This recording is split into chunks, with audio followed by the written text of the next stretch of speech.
thank you so much for joining me today. How historic is this, and how did it all come together? It's very important. This is the best chance for peace, for stability, and for prosperity that our two countries and the region has. It started because the DR Congo asked the U.S. government to mediate in this crisis, and we're happy to be involved in any initiative that will bring a stop to the conflict that has affected this region for 30 years. And this is why we're here, and we've reached this point. It's important, and we look forward to tomorrow, and we're cautiously optimistic that it will work out. Now, a lot of our viewers probably are not familiar with the conflict between Rwanda and the Congo.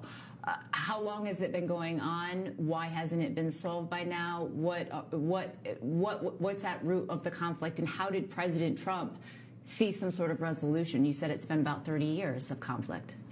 I mean, it's been 31 years actually, since a genocide happened in Rwanda in 1994. Mm-hmm. And the people who committed genocide in Rwanda fled to the DR Congo. Okay. They're still holed up there. We have at least 12 commanders who now lead a militia known as the FDLR that is intent on finishing what they started in 1994. That is a security problem for Rwanda. Rwanda is about the size of, it's actually smaller than the state of Maryland. The DR Congo is 4 times the size of Texas. Mm-hmm. So this is an important security threat for us that we've been trying to prevent from crossing over to Rwanda in the last 31 years. This is the source of the problem. The Trump administration has come into this in the right way, because they're focusing in the mediation on the real problems, on the real obstacles to peace, which is that security problem, the militias that are in Eastern Congo, because the conflict is in the DRC, not in Rwanda, but mm-hmm. it's a threat to us. Mm-hmm. So there's all these forces that are fighting in the DRC, presenting a national security challenge for us on our border. The Trump administration is looking at this, at the root causes, at the political root of this conflict, and at the security imperative that both our country has. But in addition, what is different with the involvement and the sustained engagement of the Trump administration is that they're also looking at the economic opportunity mm-hmm. for Rwanda, for DRC, and investment from American companies. That's important to us. It's important to a lot of African countries to get good quality investment in the potential that there is in the region, in mining, in infrastructure, in energy.